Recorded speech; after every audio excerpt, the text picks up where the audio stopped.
So good morning, everyone, and welcome to the fourth Interregional Learning Event of the Digital Rural Project. We are very happy to have you all with us today. Just a quick introduction to the event from my side. As you know, the purpose of learning events is to foster knowledge exchange and share good practices related to digitalization in rural areas. These events bring together project partners and our stakeholders in order to inspire actionable strategies for regional and local development. Let's take a quick look at today's agenda. First, we'll hear about 4PDIH and how data-driven tools can empower municipalities. Next, we'll learn about Kranj, a Slovenian city on the path of digital transformation and green transition. Kranj is part of the EU mission for climate neutral and smart cities by 2030. After each presentation, you're kindly invited to ask questions and learn more about these practices from our speakers. Now it's my pleasure to introduce our first speaker, Dr. Emilia Stojmenova-Duh. Emilia is a respected researcher, professor, and head of 4PDIH at the Faculty of Electrical Engineering, University of Ljubljana. Her impact extends far beyond academia. As the former Minister for Digital Transformation of Slovenia, she led initiatives to improve the digital competences of the Slovenian population and advance ethical AI. In recognition of her efforts, Emilia was named one of the 100 most successful women in GovTech for 2024 by GovInsider. Today, we asked Emilia to present the first good practice, sharing insights into the 4PDIH initiative and how digital tools have empowered municipalities in Slovenia. Emilia, welcome.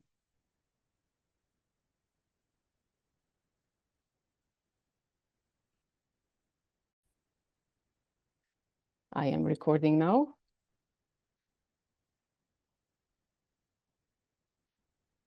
Okay, Emilia, would you like to share your screen?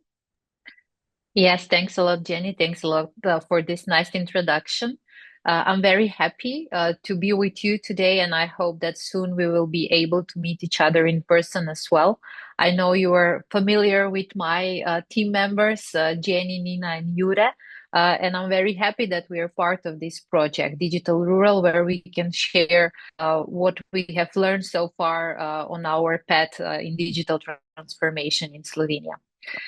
So with no further ado, I would move to my presentation. Sorry, it was another screen first.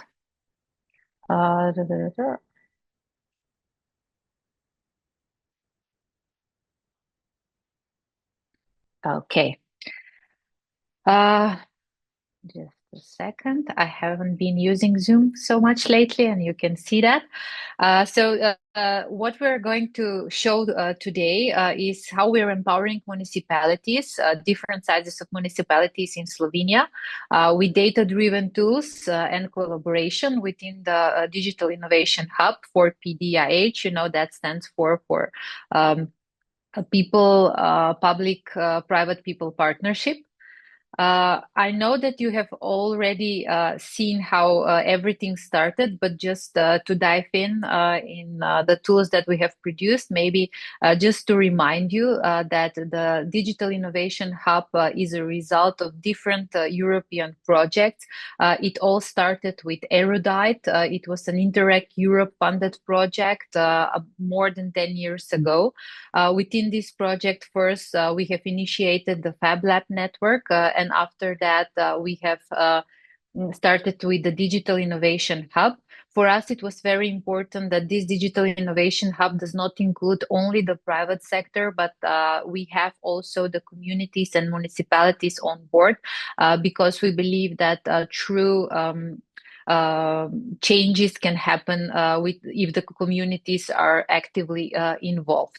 As the Digital Innovation Hub, we were selected as European Digital Innovation Hub Unfortunately, we didn't receive the funding as European Digital Innovation Hub, but nevertheless, we were able to do our activities and to provide many different services for our not only customers but also stakeholders through many not only European but also different projects funded from different programs. Again, to remind you, what is the 4P Digital Innovation Hub ecosystems? We have four different pillars.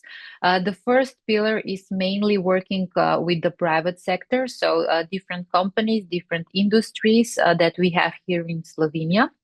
Then we are addressing the public administration as well. Public administration on different levels. In Slovenia, we have two levels mainly: the local government, and then which are the municipalities, and then the government, the national. We don't have the regional governments like you do in many in your countries. The third pillar is the education, and here we are addressing education. Both on formal but also informal level. And of course, the communities where, again, we are working with different NGOs, but also with different municipalities. So today, what I would like to share with you is how we're working with the municipalities, and how our work with the municipalities, we try to influence the policies that are made on national level, on the governmental level, and to help the municipalities. What I'm going to share with you is what we did a few years ago, where the government was planning to publish a call for digital transformation of the municipalities. And at that point, first, they wanted to know what are the priorities of the Slovenian municipalities when it comes to digital transformation. Just for everybody to be familiar with, Slovenia is a country which has 2 million people.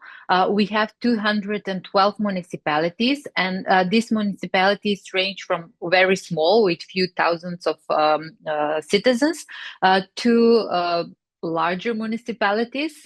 Still, when we say larger, for example, the biggest one is the municipality of Ljubljana, which is the capital.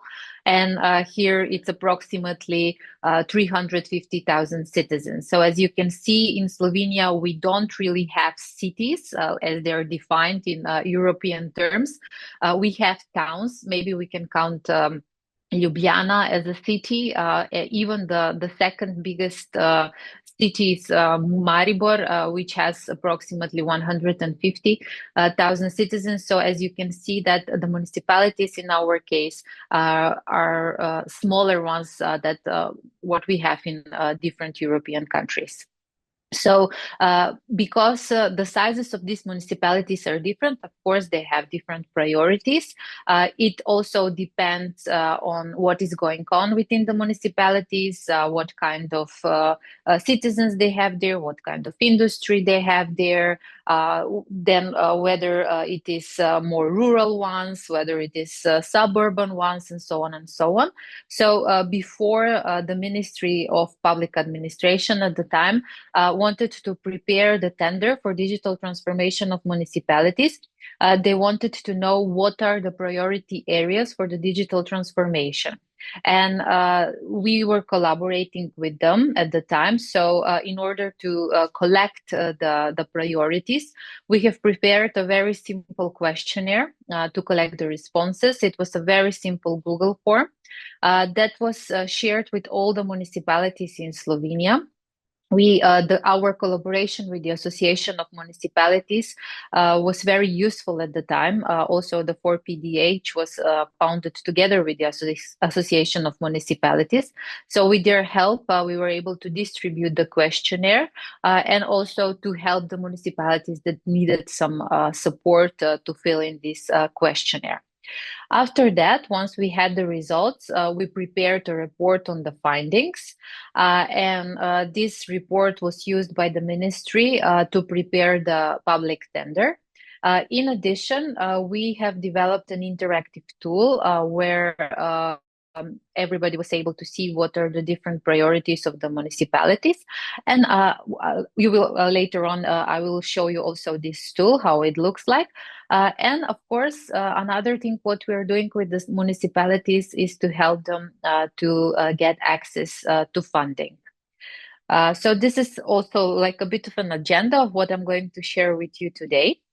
And now I'm going to move to the different sections of the questionnaire. When we were interested in the different priority areas of digital transformation, it is very difficult to go in a municipality or in a local area and to ask them what are your priorities, especially if, for example, the digital skills are low and people don't really understand what digital transformation is. So for us at the beginning, it was very important to define what digital transformation is and then what is covering in what areas. Later today, you will be also able to hear from our colleague from the municipality of Kranj, Tomasz Lanišek. They're very advanced, but this is not the case with most of the municipalities. So municipalities like Kranj, like Ljubljana, like Maribor, they already had their teams and really knew what they want to do. But as mentioned, there are many other municipalities who needed much more support.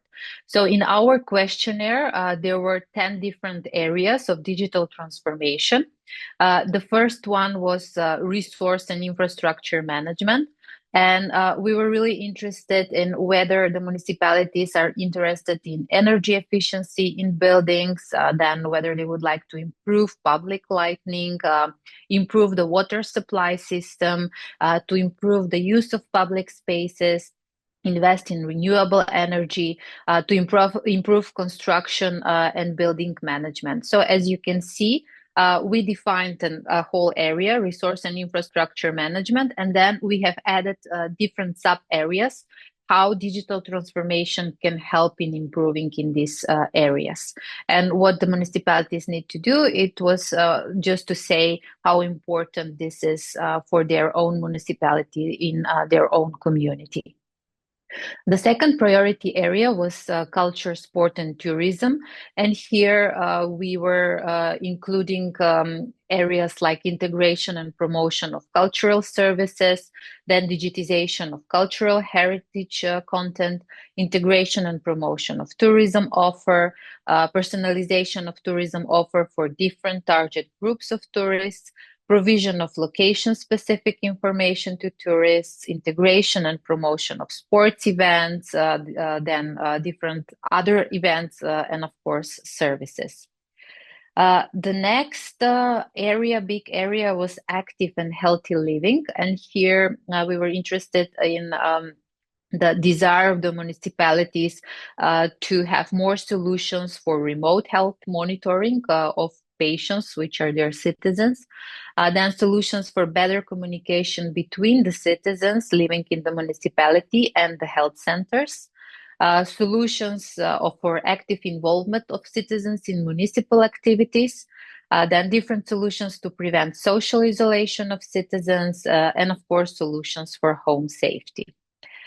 The next area was environmental care. In Slovenia, we have many different activities when it comes to the protection of environment. So here we have listed different solutions that might be of interest of the municipalities, like waste management solutions, then environmental measurements of, for example, air quality, noise, and so on and so on.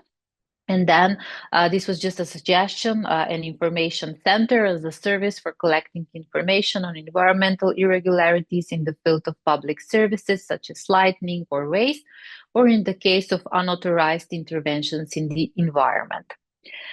The next thing was mobility, logistics, and transport. As you might imagine, this was a top priority for many of the municipalities, especially the ones in the rural areas. So here we had solutions for monitoring and integrating public passenger transport, solutions to improve traffic flows, then implementation for parking solutions. Then also we were thinking about sustainable mobility solutions such as electrical wheel sharing or electric vehicle charging infrastructure. And then also services to improve citizens' mobility. This was especially for elder citizens or for citizens with maybe not so good social backgrounds and so on. And then traffic signaling solutions, which are already present in most of the cities, like smart traffic lights, smart pedestrian crossings, and so on and so on. The next big area was safety and security. Here we had in mind the use of sensors for environmental monitoring and disaster prediction. Then information center as a service to inform public services and citizens in case of disasters. Solutions for information on defibrillator locations, solutions for volunteer fire brigades in the common information system of the municipality or at regional level in the case of smaller municipalities. Food production and supply. Here we had in mind local food supply solutions, for example, marketplace, supplier networking platform, and so on. Then local branding and promotion, supply chain shortening, and so on and so on. Another big topic was e-citizen participation. So introduction of participatory budgeting, which is already present in many of our municipalities and still not in especially the smaller ones. Improving transparency and accessibility of public data, improving administrative procedures, solutions for the involvement of different age groups, active involvement of local communities, ensuring effective communication and information exchange between the municipality and local communities. And I think this is the 10th one, employment and economic development, to support entrepreneurship and innovation within the municipality, to improve education and training of staff, and then solutions to help find staff and job opportunities. Sorry, this is the last one. The last one is education and social care, which means education solutions for kindergarten, schools, then solutions for social care institutions and intergenerational support. So as you can see, our way was not to go and ask the municipalities, what are your priorities in digital transformation? But for us, it was very important to help them, to explain them first what digital transformation is, and then also to list all the areas and sub-areas where digital technologies can help improve these areas. So what the municipalities had to do is just to discuss within the municipality and then to prioritize different areas. They didn't even have to think about how these digital technologies can improve these areas. So for us, it was at the beginning first just important to understand in which priorities they would like to do more. So as mentioned earlier, in Slovenia, we have 212 municipalities, 113 were participating, which was excellent because we had gained responses from more than half of the municipalities. And the priorities that they have, so this is the top ones, was resource and infrastructure management, environmental care, employment and economic development, active and healthy living, culture, sport, and tourism, and then mobility, logistics, and transport. Once we had these results, we have prepared the report for the ministry, and then the ministry prepared a public tender for digital transformation of the municipalities in a way that they were planning to provide the funding for these priorities. Unfortunately, because of we don't know why, what was the reason behind, the tender was then published. The municipalities did apply for this project, but then the ministry stopped the call, and the municipalities didn't receive the funding for the priorities that they have listed. Nevertheless, this was still very useful for all of us because we knew what different municipalities in Slovenia are thinking of, are working on. And this was also useful because on one side, the municipalities knew what other municipalities are working on, what kind of project they have, and also for the private sector because they were able to address the challenges that the municipalities are dealing with. So what we're going to do now, you can see this is Slovenia, and the purple ones are the municipalities that responded to our questionnaire. The white ones are the ones that didn't respond. So you can see that some municipalities are very, very small, like this one, for example. And then we have municipalities like Ljubljana, like Maribor, it should be here somewhere, that are bigger. I would like to move now to the tool and to show you how this tool works. So we have it on our 4P Digital Innovation Hub webpage. And here you can see all the different municipalities. These are the priority areas. I'm very sorry that this is only available in Slovene.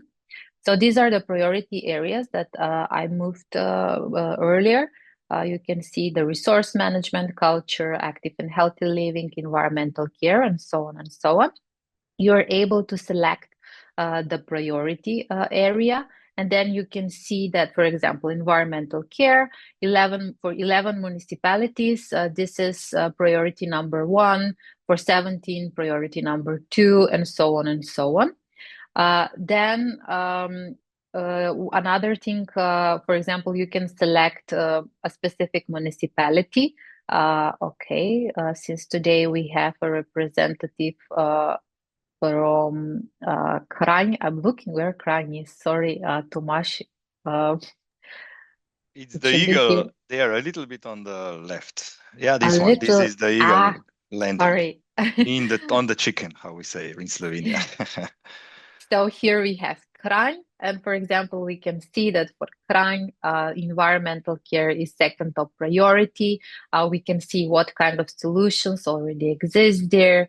We can see what are their aims. For example, they are interested in waste management solutions, then to measure the air quality, to have an information center, and so on and so on. You can select more municipalities and compare. This is Grosuple, for example, and so on and so on. Another thing what we added here is also we listed the municipalities by their size. So if you're interested in only smaller municipalities with less than 5,000 citizens, you can see how many of them are here. And for example, if you're interested in, let's say, mobility, and you can see for the smaller municipalities, 8 of them top priorities mobility. For 12 of them is for 12 of them the mobility is on the last priority level. And again, you see for different municipalities what are their aims, if they already have some existing solutions, and so on and so on. So this was very important because you wanted to know, for example, what happens in the bigger municipalities, what happens in the smaller ones, and so on and so on. So this is the tool that was produced back then. And this tool was then also useful when on one side when the companies were looking for what is going on in the municipalities, whether they need different solutions, and on the other side, as mentioned, when municipalities were looking for applying on different projects to find the ones that have similar challenges and to connect among themselves. So using this tool, the municipalities in Slovenia, I think there were 2 applications prepared for the Intelligent Cities Challenge. I think that Kranj was also participating, but I might be wrong. Tomasz will know that better. Yes, So we were part of that. you were part of that. So you can see that the municipalities were able to have a tool that maybe will help them find out more about what is going on in another municipality and to connect to apply for some funding, access to funding. Another tool I would like to show, and I don't have much more time left, is another tool that we were using, open data. In Slovenia, we have an open data portal available. So in the 4PDH, we wanted to show what is the internet connectivity in different municipalities. So again, this tool is available on our webpage. And here, as mentioned, we are using open data. So you can see for different municipalities what is the speed of the internet. Here you can see, for example, I already have select, for example, Maribor, where I'm living in.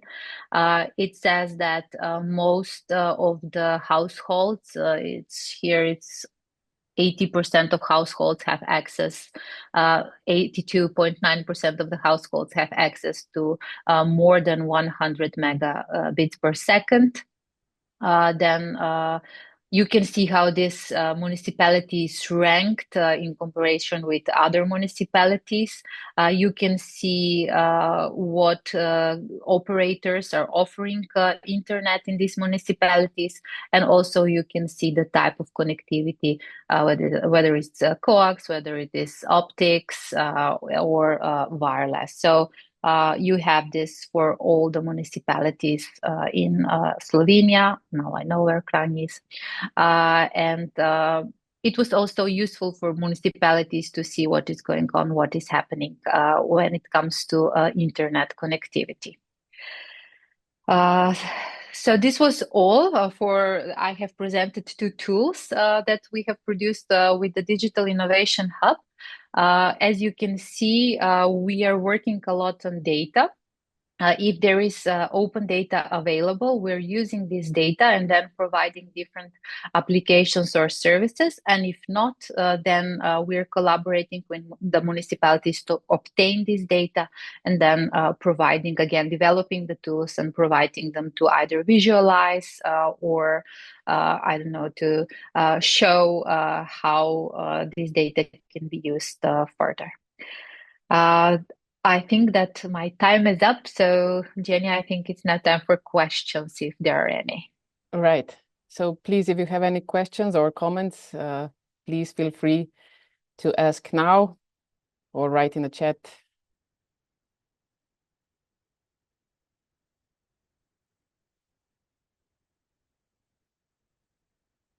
Okay. So maybe we move on and we discuss after we finish. So it's now my pleasure to introduce our second speaker, Mr. Tomasz Lenišek. He is Head of Office for Development and Smart City at the city of Kranj. Kranj is, I think, the third largest city in Slovenia with a little over 50,000 inhabitants. And Tomasz has been leading Kranj's journey toward digital transformation since 2020. And under his leadership, the city has launched innovative initiatives such as digital platform and the city card, aiming to position Kranj among the most advanced cities globally. So today he will share insights how the city of Kranj is navigating its digital transformation and green transition as part of EU mission for 100 climate neutral and smart cities by 2030. Tomasz, welcome. Thank you very much. I hope we hear each other and you see my first slide, right? Right. Okay, thank you very much. And I have like half an hour as far as I'm concerned, right? So plus then the questions and answers. So very welcome to the city of Kranj. If you are able to come one day to the city of Kranj. Thank you very much, Emilia, also for the intro and everything. So it's, yeah, Slovenia is quite a small country, but technically, is it the city of Kranj or not? Since we are smaller countries, even the third biggest cities like Kranj with 60,000 people can be officially named the city because there are some I would say the possibilities for smaller countries to have cities more than 20,000 people to say it as a city. Our mayor actually, when he became a mayor 6 years ago, wanted the city of Kran, that used to be like the Silicon Valley of former Yugoslavia, as he says, to become, the top notch again. He's coming for business. I'm also coming from business, so he invited me and part of our team to actually have a breakthrough in the digital transformation in the city of Kran, which is actually the third biggest city, the city on the rock, as we say. 6,000 years of history in the green part of Slovenia anyway. So hence also the question why we want to be a part of 100 mission, EU mission of becoming carbon neutral and smart by 2030 if we are green already. But at the end of the day, you can always be even more green.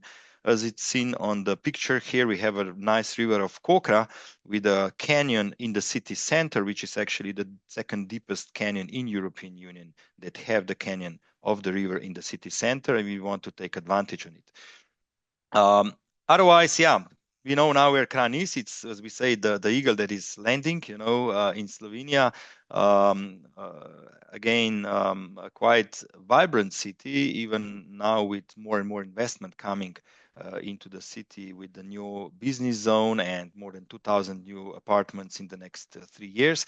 Plus, what is important even for today's conference or today's event, half of the city or the urban municipality of Kran is rural. So a lot of inhabitants live in the countryside. So for us, it's not only the vibrant city, but also the rural part of the city. And this is one of the reasons why we eagerly wanted to go into the digital transformation of the smart community. So it's not the smart city only, it's the smart village, it's the smart community. And according to the latest, of course, say, then the wording is the smart spaces. So also the industry that is taken into the account. Why we do everything like we do in the city of Kran is, of course, the European regulation on the data spaces, as well as the towards a common European data space. What we take into account in the city of Kran very urgently is all 17 SDG goals, and literally my team needs to know them by heart, by alongside with the 10 commandments, as we say. These 17 SDGs need to be taken into account. And for us, as the smart city endeavors, for sure, the fairy tale numbers 9, 11, and 13 are key. So 11, 9, and 30 are key for the development what we do. This is the data for Slovenia. As you see, we are on the sunny side of the Alps, and we were abundant of snow and water in the past. Now we have some very high temperature years, and this is the data that is actually making us quite worried. And one of our citizens is, of course, Lučka Kajfeš-Bogataj, the renowned professor and climatologist. She's also the Nobel Peace Prize laureate from 2007, when she was in the team of Al Gore at that time that did the research on that. And she's also the vice president of the mayor. The mayor is seen on the second picture. She's actually, so the mayor is the president. She's the vice president of the Strategic Council for Smart Community and the Green Transition.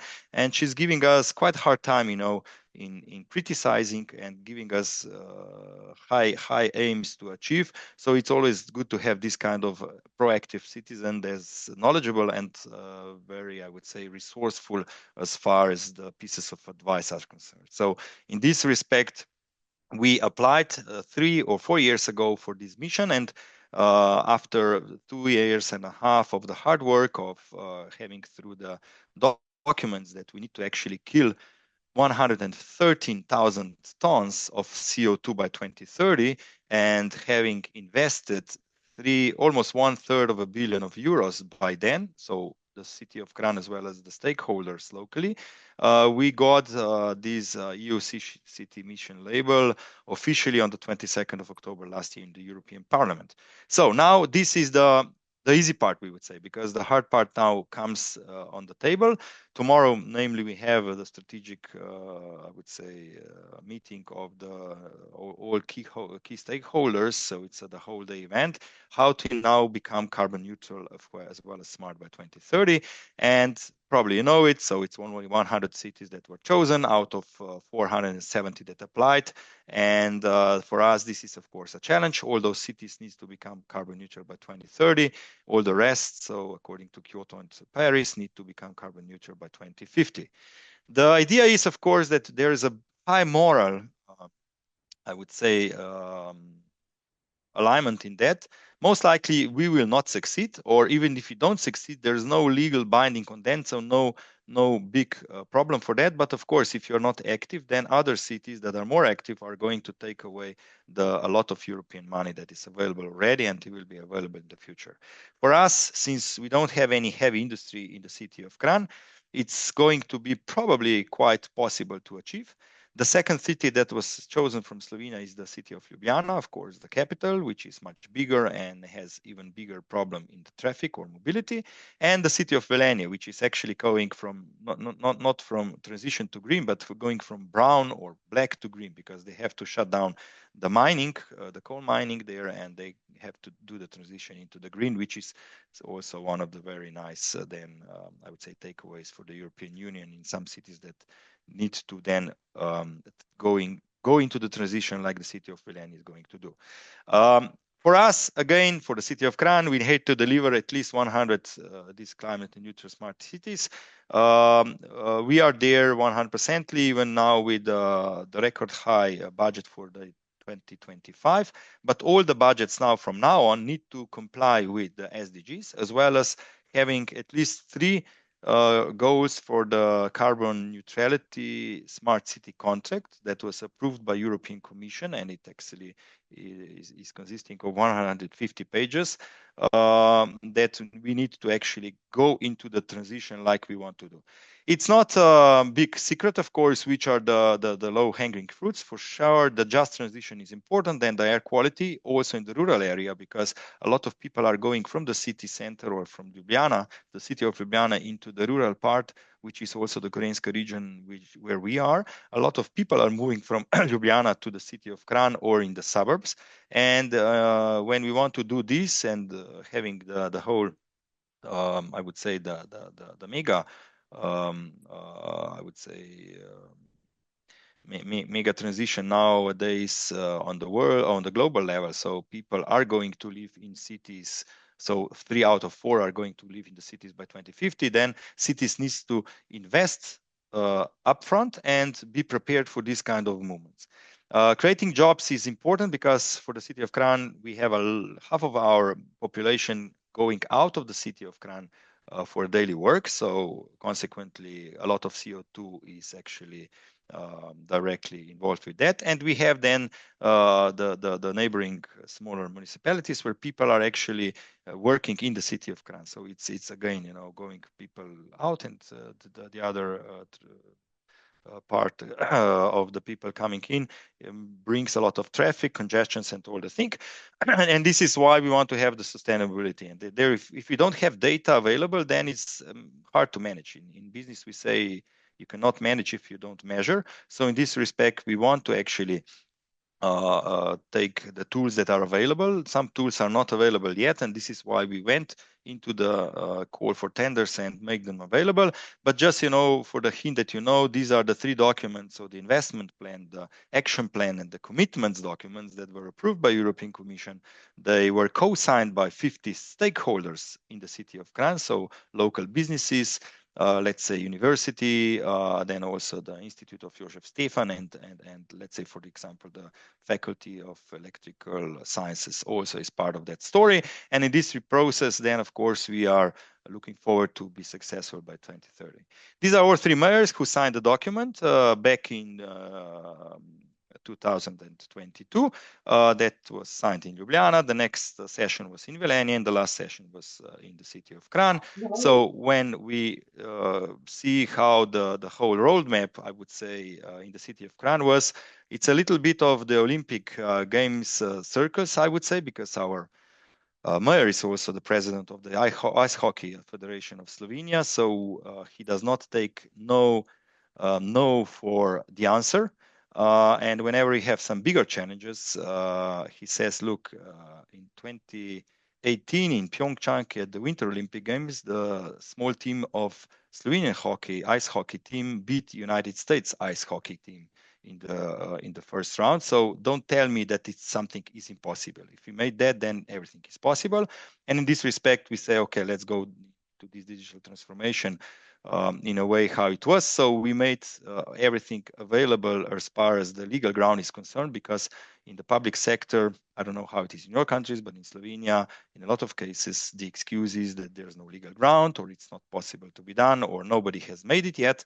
But this is why we said, okay, let's try it, and we did it, and also with the big help of Emilia, who was presenting before, when she was also the minister for the digital transformation in the Republic of Slovenia. A lot of things moved forward, and we are looking forward to this kind of pace also in the future, because you don't need to be big nowadays to be important. So in this respect, even small Slovenian cities can have even the advantage of being more agile, because the bigger you are, the less agile you are. In this respect, the city of Kranj is taking advantage of this, let's say, I would say, relative smallness, but we can implement even crazy ideas quite quickly. Smart solutions for life and green transition is important. This is also when we started the whole transition. We said, okay, first of all, we need to have a digital platform, or all these small data lakes coming together into one big lake, and then making the decision based on data. That was one thing. And then in the second thing, like in business, if you don't have the CRM, so the customer relationship management, you're not able to communicate so communicate with your customers, meaning the citizens, and you cannot also change the behavior of the people in the carrot way of changing the behavior. So you can always have the stick effect, right? You prohibit something, or you push people that need to do something, but and it's not so successful, right? But if you actually innovate in a way that you change their behavior in a way that, because of the win-win situations, they will change the behavior of, for example, going to the city center by car, by bus instead of by car. This is then the winning situation. So this is also one of the reasons why we needed to have some tools in place, and the smart city card of the city of Kranj was for sure the solution. I will show it a little bit later, but when we have any kind of solutions available for the city of Kranj, they should not stick only for the city of Kranj. We want to be open. We need to actually combine forces with European cities. And in this respect, our smart city card, we said it has to be able to communicate globally, with every city we want, or with each kind of payment system we want. And this was one of the reasons why we went into the tendering in a way that we want to have I would say, first of all, very strong identity card. On the second thing, a very strong payment card that is used all over the world. And the third pillar is a key one, to have the loyalty system available also there, to combine different kind of services, not only public ones that are available and covered by some cards in Slovenia yet, for example, like Ljubljana's Urbana, but also that we combine things with the private sector. So having also the private sector be included in this respect, and then combine private and public services on one hand. So the first direct takeaway from becoming the mission city was the upscale project, where we got 1.5 million euros of the European non-refundable money. The city of Kranj was the lead of the consortium that included Ljubljana and Velenje also. They said normally, okay, you can't do it because you're more agile and we can quickly do it. And this upscale project is now going to the end by end of May this year. And the direct takeaway point for us was mobility. So urban pioneers and these challenging things on the public transport, because before we didn't have much data on how many, I would say, commuters do we have on public transport, neither of occupancy of the buses. Now with the help also of the Institute of Josef Stefan that is modeling a lot of things, we made a lot of change there, and it's actually a win-win situation. Going back quickly just for the for the goals into the carbon transition. Like always, Pareto effect is there. First 20 measures actually go into the 80% of the goals. For us, it's logical, of course. It's not a big secret, I would say. Of course, the energy and solar electricity production is the top priority on mid-run and long run. Then, of course, our mayor went into the mobility challenge in a way that 1 car per household by 2030 only. It's not a stick effect, but more the carrot effect, and we need to do each and every other means of transport available and integrated into the digital area. So in this respect, for the city of Kran, that means 8,000 cars too many, and we need to get rid of them by 2030. And then, of course, the phase out of the fossil fuel in district areas, meaning also especially in rural area, because people there have woods and they take advantage of their ownership of the forests and woods. But on the other side, this makes a lot of CO2 also. So in this respect, we want to have more efficient boilers and the others. So it's not that we would go into deeper into these, I would say, plan of all the projects. It's just the fact that we actually have them written down, and all these circles, or all these, I would say, squares, need to be checked out by 2030. So each and every year when we do now the yearly budgeting, we take advantage of it and cross it out. So of course, then if you go into the details of the tools now, you need to have, of course, on one hand, the digital platform. So having one data lake and doing then the informed decision making based on data. And then the second thing, also the smart city core. So I'm going to shortly present you these two areas in short movies also.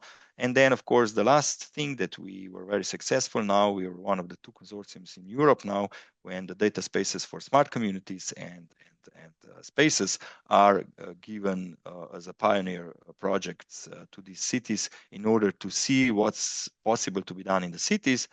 Consequently, then the European Commission will take advantage and then do the recommendations on that particular area. So the first one is the Smart Mlaka project that was really successful, project 2 years or 3 years ago, when the mayor said to the stakeholders who were at the front desk, said, look, you invest into the smart project for us for free. You invest, you do a little bit of playground, you do the sandbox stuff.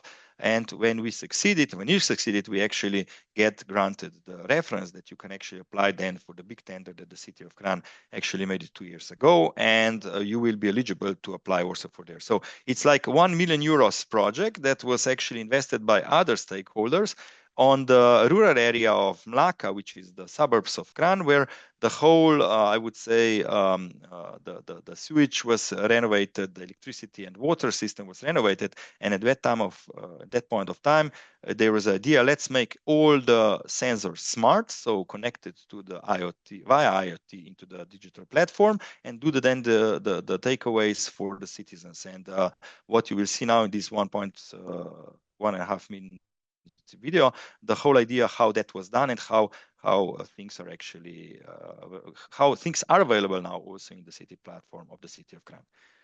And I hope you hear the voice also, right? We are coming from various backgrounds, but we are sharing the same vision: innovating for a better future. We are specialized in building cloud-native infrastructure, supporting web, mobile, and mixed reality solutions. Modern cities are like complex organisms. Landscapes, infrastructure, technology, and people together produce an infinite amount of events. But data can only serve a purpose when it tells a story. With a cloud-native solution built on Microsoft Azure platform and paired with HoloLens, we create a new way of live data monitoring and interpretation. Smart Mlaka project combines bleeding-edge technology and data to help us establish inspiring environments, improving our lives.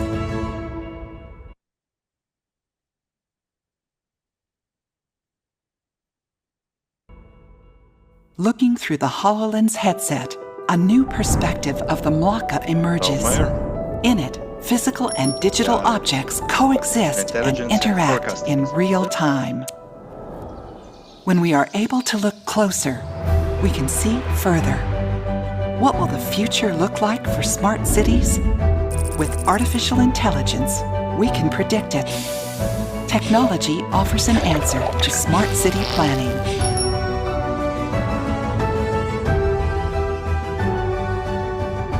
So these were the companies that were actually combined there. Hopefully the audio was also hearable. You can see in some cases it's a challenge.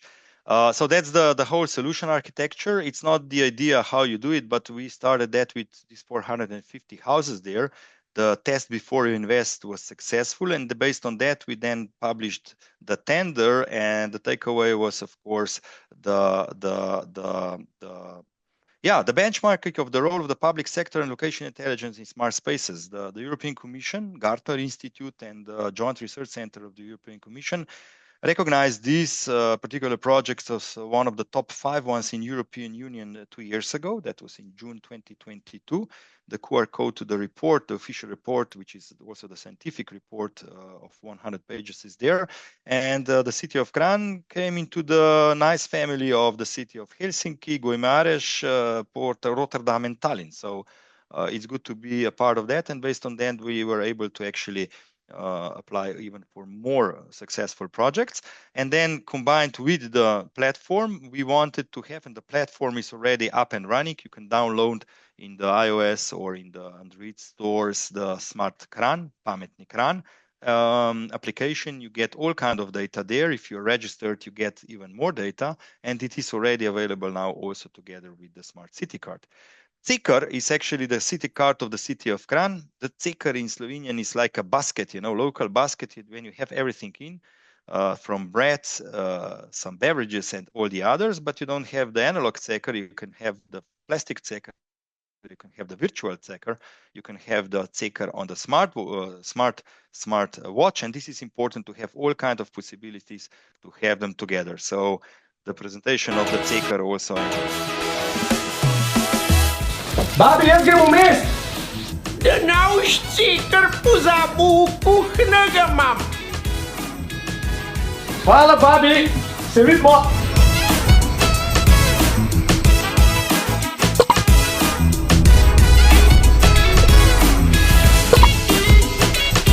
Ej, no, Cekar pomaga meni, jaz pa te. Tako to delamo v Kranju. To je to.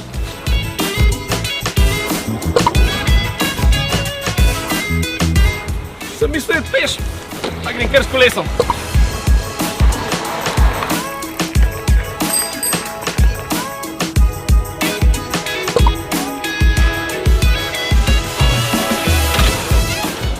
Prazna vreča ne stoji po koncu. Še dobro, da je moj Cekar poln. Ja, živjo, Klemen! Nataša, vidim, da me že vse čakajo. Ja, sem te videla, sendvič pa nekaj za pit. To še plačam, pa grem, evo. Kva imaš to? Kva vse zmore tale naš Cekar. Ampak, a veš kva? Jaz ga imam tudi. Pa še lepo.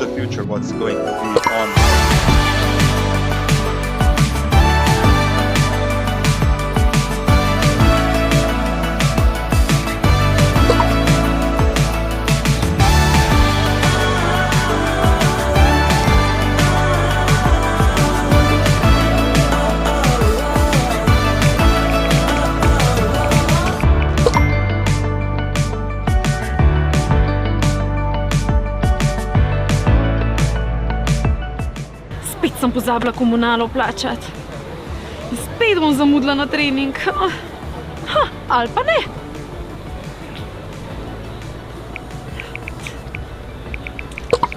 Narejen.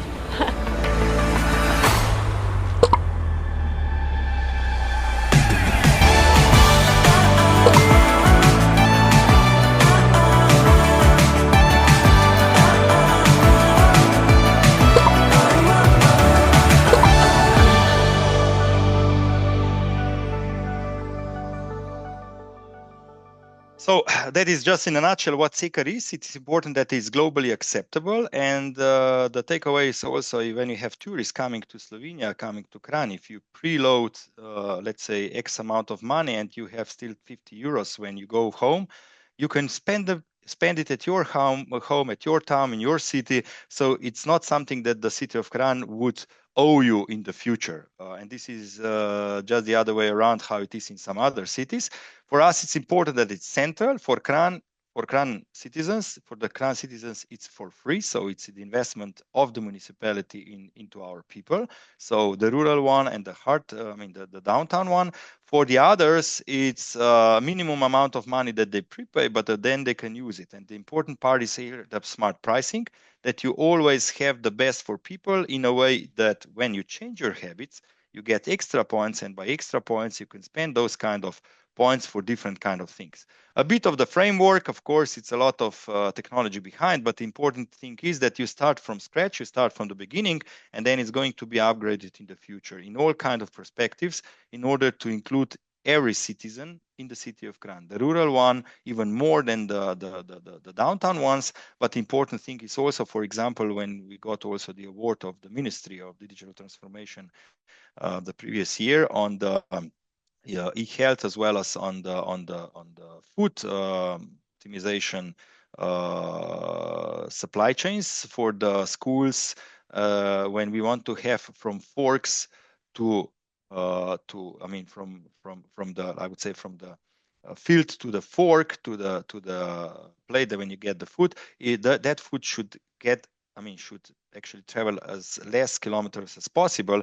And this is also one of the reasons when we included our local, I would say, farmers into the platform for the schools, that they were able to sell to the schools our local organic food instead of having those kind of I would say, the food that is bought in the shop also. So what Seeker can do, a lot of things already and many more to come. It's important that we can combine forces with other cities also. We can transfer some points if other cities will be available and able to do. We have some challenges, for example, integrating our Slovenian public transport city card, because it's a very closed one. We are able to communicate with everybody outside, but they cannot with us. So in this respect, our card can actually take over also the identity, because it's a strong banking identity of our citizens, and they can be, when they are actually recognized via KYC, all kind of other cards can be and done there. So as you see, a lot of these circles there, so far or up till now, we used 4 different cards in the city of Kranj for different public services like library, parking, public transport, sports facilities, and the others. These ones are going to be now killed in the future, in the near future. So we have a transition area, and we are going to use only one card, one ID, for free for the citizen, and then having all kind of data together. So I, as a user, see all kind of data, what I spent, what I do, my habits and everything. And we as the city, the mayor and the city management can see only anonymized data, aggregated data together for these transactions yesterday, a week ago, a month ago, and based on that, we can do all kind of different decision making. And the collaboration is very important, all kind of different, I would say, communication patterns and communication channels. The loyalty program, which is very important, so linked and bundled services, the fair pricing, naming just one of it. Before, you had to pay like 100 euros for a yearly ticket on a local bus. Now you pay 1 day, €1. And first 10 days, when you pay 1 day, 1 day, 1 day, the 10th day you pay the last euro. And then till the rest of the month, your ticket is automatically, so the Seeker card is automatically your monthly ticket. So no paper to be done, no plastics to be issued. It's automatical fair pricing. Why does that come handy? If you pay €1 on the first day of the month and then you get sick in the afternoon, you don't pay 10 euros for a monthly ticket anymore. If you're sick the whole month, you did not throw away 9 euros. So this is the smart pricing that is there, and a very important thing that you don't pay the whole year in advance, but you pay as you go. And then the card, of course, that is designed with the consideration for the blind and visually impaired. That was very important for us. For some people who don't want to be, who don't want to be recognize there's also anonymous card that is a bit more expensive, but that card can still have some of the loyalty program. Last 2 minutes, and then I have to finish, of course, for the Q&A. The very important thing that we are very proud of, the city of Kran, together with the city of Pula as our consortium partner, was able to get actually the grant of 3 million euros in the European Data Spaces for Smart Communities. This is one of the two consortiums that were granted this money in the first round. Beside us is the city of Porto, together with the city of Amsterdam and the city of Helsinki, who were granted 1.8 million euros. The second round is now finished, and I think these applications are being now in the pointing, and then the last round is going to be finished by the end of February. Next week we have in Tampere a joint conference of OASC on this particular and very important area, and this is where the city of Kran is also with our, I would say, takeaways that we have a very strong partner there. And with this, as we see, 1.5 years, the duration of the projects, that is important to combine all kind of things of our Smart NACA project, so the Smart City card. The Smart City card is actually the Smart City card of Kran that is currently powered by NLB as one of the biggest Slovenian banks and Visa in the transition of the first 5 years, and then we will see what is going to happen. Then the second thing is, of course, the micro-located based environmental monitoring. That is also important very much for the rural areas, because we wanted to have as clean air as possible. And then the predictive traffic analytics in the old city center of Kran and Pula in combination of the rural areas, because in the downtown of the city of Kran, you have the public transport. The big challenge is the rural area, where we need to have, of course, other means of transport and possibilities with smaller buses or vans. And in this respect, of course, the whole project is also going to be there. MIMS are in European area are very important. These minimum interoperability mechanisms in blueprint proposals are tested now via our projects, so 2 projects, ours and the city of Porto, and then these MIMS are going to be spread across European Union on a large scale. And one last thing maybe to point out, the creative Kran's resilient ecosystem for active transformation, innovation, and visionary engagement. This is also smaller budget, but still important for the rural part of the city of Kran also. And the last but not least, of course, Renovate, a big project that actually supports the comprehensive housing renovations. So a lot of advice to the end customers, meaning the citizens, and then the questions on a daily basis, how things can be actually invested, because we know that a lot of people have a lot of money on their bank accounts, or let's say in the pockets. They don't invest. If they don't invest, it's say debt capital, right? And if you want to move this capital into the investment, into the carbon neutrality, a lot of people, especially unfortunately with the Ukrainian crisis, now know that higher prices of energy are killing their, I would say, house budgets. And in this respect, any kind of help is important. At the end of the day, just to finish the line, so we have a lot of digital natives in our society. We have a lot of digital immigrants and a lot of digital ignorance. So the gray part needs to be somehow kicked out or transferred into at least digital immigrants. And in this respect, of course, a lot of knowledge is spread around. And even today's, I would say, meeting and conference is important for these kind of things. At the end of the day, just to finish, it's all about, learning from yesterday, going into the future. And yeah, at the end of the day, well, we are the enemy to ourselves. So if we dare to do it, then of course we can also succeed. With this, I would like to end my presentation, and welcome to the city of Kran. If we are around Slovenia, it's always good to come to this culturally very vibrant city.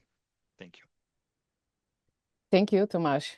Thank you very much for this presentation. We have some time now for your questions or comments. If anyone would like to ask anything. There's one question ready, right? Yes. So is this Ceker card already in use? Are there many people using this? And are there other countries, municipalities working with this card? Or is Kran the first? Only one? Yeah, thank you very much for the question. I expected this kind of a question. So yes, of course, the ticker is already in use since Valentine's Day last year. So 14th of February was the kickoff officially, although to the all members of the public, it was available on the first spring day last year, so 21st of March. A lot of, I would say, early adopters jumped onto them, and then of course we got a lot of these people who say, okay, no, I'm not going to take this card. First of all, why not? Why another payment card? Then the second thing is, well, I'm not going to share any kind of data with the mayor, because people, we are quite strange, I would say, behaviors. We trust Meta, we trust Google, we trust Microsoft, we trust everybody except the government and the local community or the local government. So, in the COVID crisis time, it was, you need to get vaccinated, and then just to be against you, I'm not going to get vaccinated. So in that respect, I said it would be better for the government to say, you should not get vaccinated, and everybody would jump on it, right?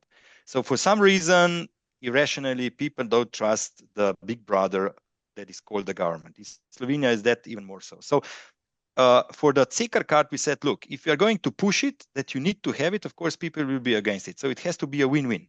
And our aim is, for the Cekar card, is it has to be a top of wallet. Whenever you go into your pocket, into the wallet, you take always Cekar out, because there are advantages that your other, let's say, cards are not covering. For example, in the public transport, if you're in Kran, it's funny, but in Slovenia, you cannot pay the transport by the card, either debit or credit card, unfortunately, on a state level. But on the city levels, the cities are now taking advantage. So if you come into Kran, we are not now saying only Cekar. So on a daily basis, €1 per day, you pay first time with your any kind of card you have, it's validated. And then if you are going to take 20 buses on that day, you're not going to be charged anymore. So it's only validation. So €1 per day with any kind of a card.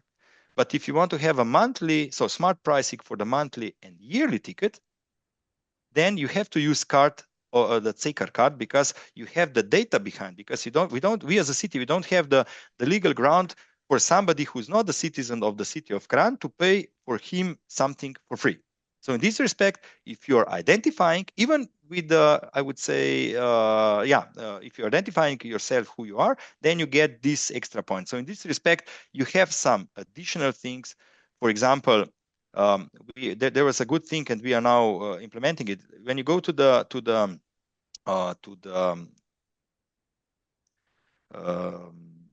theater, in the theater you get 2 tickets, and then you have a nearby restaurant who says, if you go after the performance, you come to us, you get 20% off of our services. And this is now the combined joint forces. And when you have the common ID, you know who you are playing it, and then this is then the win-win. So people started to use this card because of that. Of course, we cannot force it. We have the idea, of course, to cover at least 20,000 people. Currently, we are the results so far were slower, because we knew that it's not going to happen over the night. But since 1st of January this year, so 2 weeks ago, we don't accept cash on buses anymore. It's not that we are not going to use the cash. You can buy with cash the bus ticket on the particular places, but on the buses not anymore, because we don't want to have delays on the buses. And this is something that is already done in a lot of cities in Europe. And when we started with that, now people come really in big time that they want to have the Cekar card. So it's a bit of the second part of the question. GDPR, where is that? Of course, we were in contact with the digital officer of the Republic of Slovenia, because we don't want to have any surprise from there. All those documents were presented, they were approved by them. And again, it's really the banking system rules. So your identity needs to be really a secret one. We have this so-called in Slovenia is Recono 30 level. So it's the top level of identity, that if you have this identity with your, I would say the certificate, you get access to your data. But so the city management or the mayor cannot get access to your data because it's locked and it's in blockchain anyway. So it was important that only the anonymized data, compiled data together, let's say which books are read in the library are available to the city management, but not who particularly reads which book.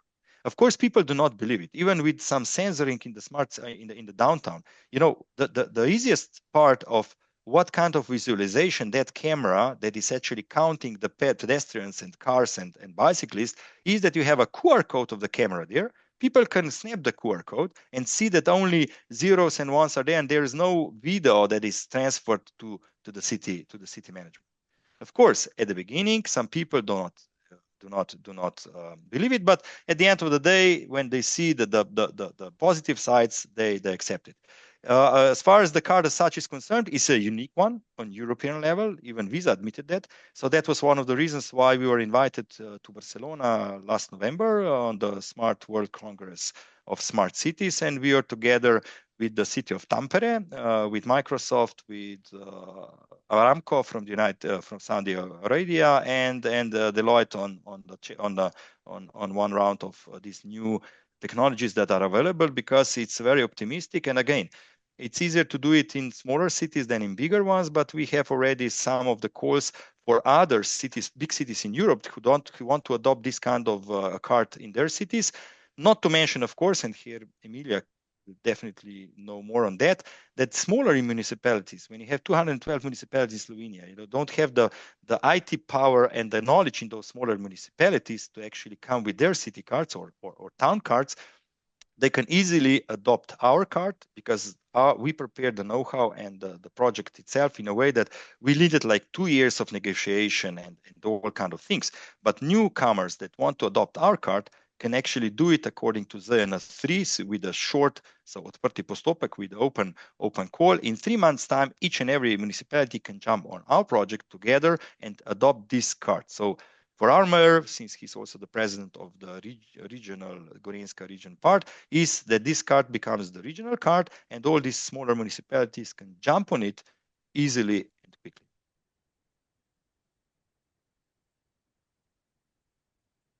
Marta, you want to say something? Yes, I just have a comment that in the Pananovum here in Hungary, we have another project in the Danube program. It's called Integrage, and it's about the over 5 generations labor market integration. And our lead partner is in Kranj, the business support center.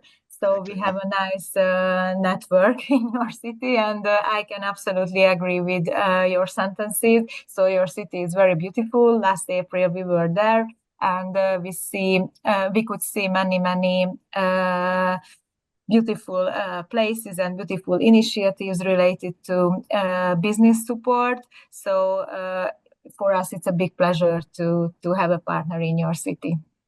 Well, so that was my comment. Thank you. Yeah. There's a question: how did we sell the idea of one card to rule them all to the public who might be wary of giving all this data to the city? Well, a very simple thing is, of course, there's a lot of countering, and I'm coming from business, and a lot of us are coming from business. And of course, in business, you have a lot of counter effect and all these kind of things, but it's important that you don't give up. We knew it's going to be quite a lot of challenges, but we didn't expect so many, even more. And one very direct takeaway, for example, was the public transport. For example, we don't own our own public transport like the city of Ljubljana or Maribor. So we have a tender, and Arriva has 10-year contract with us. Arriva, former German company, now US company. For them, it was, they were kings of the hill before, because they charged us so many kilometers and so many X amount of commuters, but we didn't have the system behind to double check if these numbers are right. Now just imagine having the data platform there with our POS terminals, with the data that are coming on each and every kilometer, as well as the customers. We can now double check the data if those invoiced kilometers and numbers of people are the right one. So just for information, we needed like 9 months, literally 9 months, that the company of Arriva, who has our fleet of electrical buses, so we own the buses, with our equipment of POS terminals to be installed on our buses for their services. They needed like 9 months because they were prolonging the signing because they didn't want to have this big brother effect there. So the takeaway point was, now we finally did it, right? But it's important that we or you, if you are from the cities or municipalities, you take advantage, and in each and every contract that you sign, there has to be a clause that each and every or all kind of data that come out of the systems for the public services, one way or another, or for the services that are charged or paid by public money, is in the ownership of the city. And this is the only possibility to get the data in, because otherwise it's always the excuse that, okay, that needs to have some APIs, so interface there, but this normally costs, I'm not joking, it always costs 1 million euros. So, in order not to have any kind of a data sharing.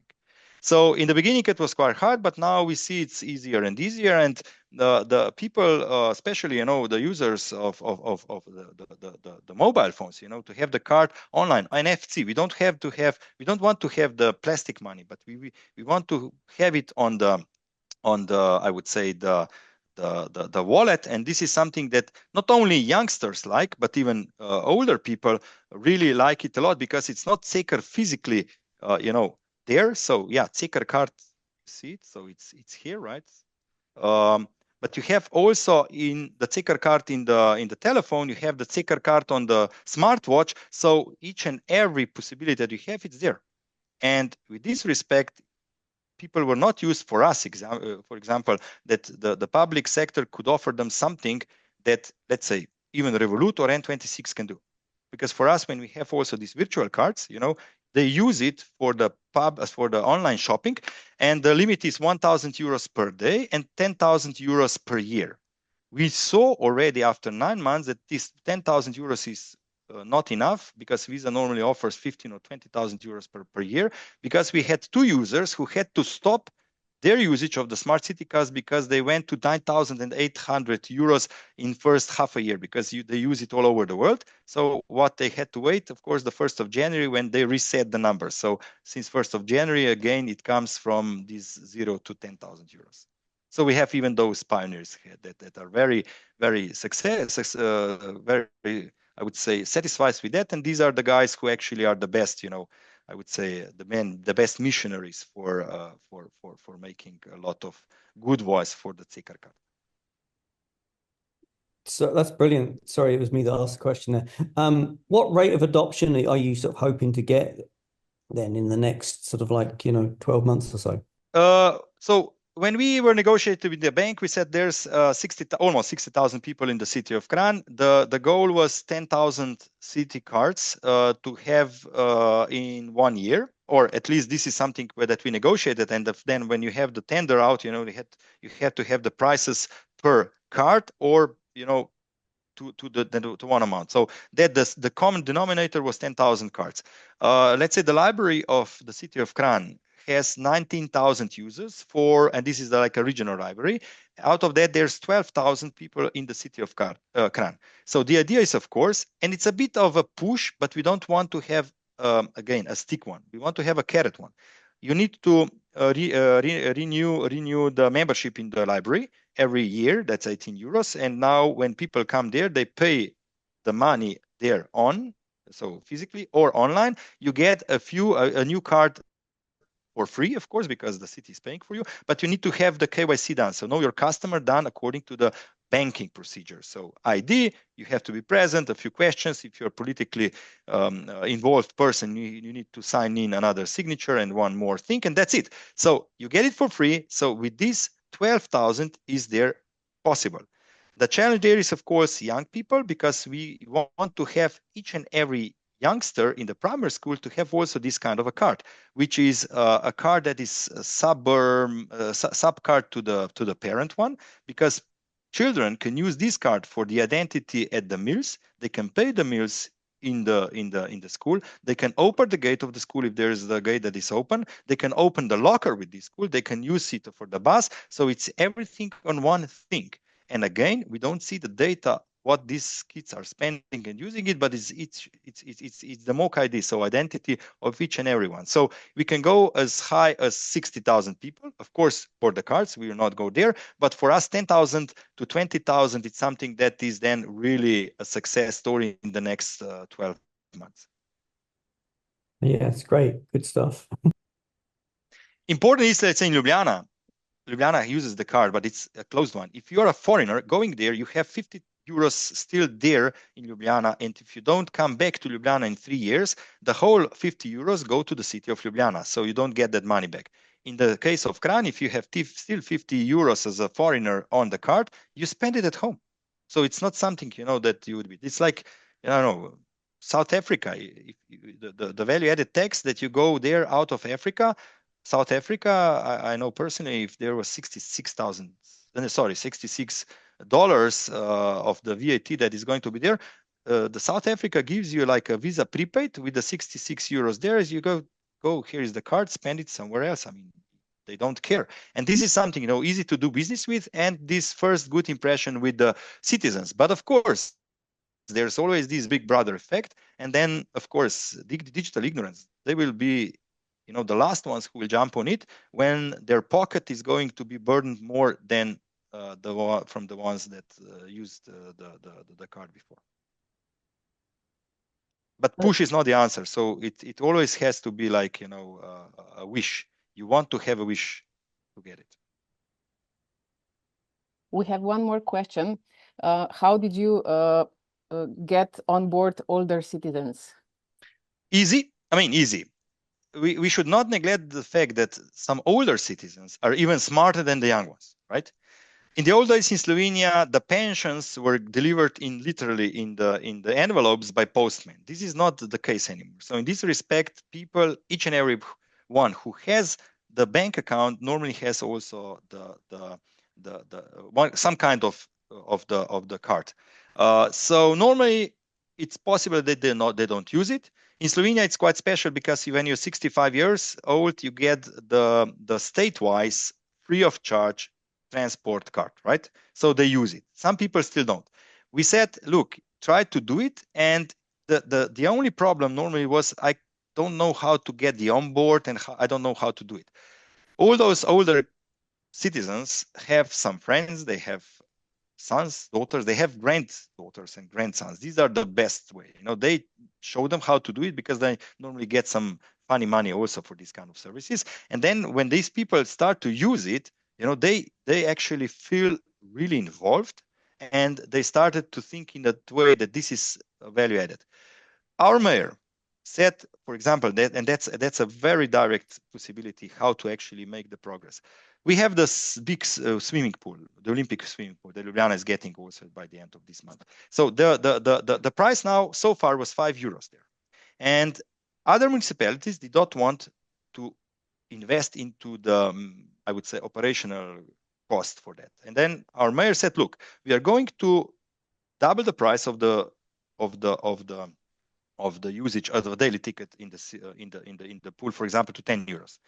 But if you are a foreigner, if you are from other municipality, you are going to pay from now on 10 euros, not 5.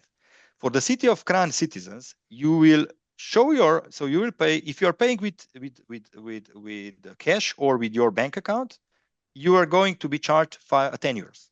If you are going to pay with a smart city card of Kranj, you are going to be charged 10 euros, but you will pay only 5 from the card. And then the difference from 5 to 10 euros is going to be paid by the city of Kranj to the pool on the same day at the end of the day, because you identified yourself with the card. This is the proof that you are the citizen of Kranj, and the municipality will actually do the second part of the payment for you, because it's doing it directly today for all the citizens up front with the lump sum. We deducted this lump sum to the pool or the sports facility by 20%. And this is now actually the reserve for the smart city card. So if you identify that you are the citizen of Kran, then we are going to pay it in your name.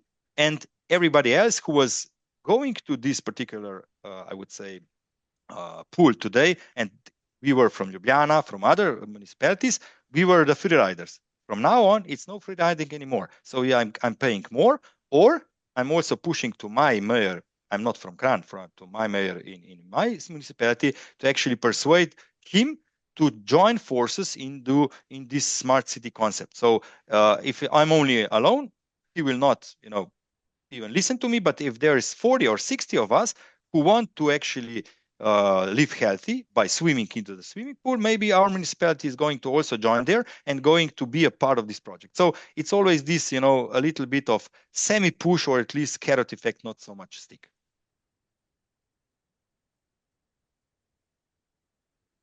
Thank you, Tomasz. Are there any other questions, maybe? It was very interesting, Tomasz. Thank you again. And thank you all for joining us today and your participation. I hope you found this interesting and inspiring event. So before we close, I would just like to share in the chat a link. We would like to hear your feedback in order so we can improve those events in the future. And well, thank you once again for being here, and we look forward to seeing you in the future events. So have a great day. Thank you. Thank you very much. Thank you. Good day. Cheers. Thank you. Thank you. Thank you. Thank you, Jenny. Thank you all. Thank you.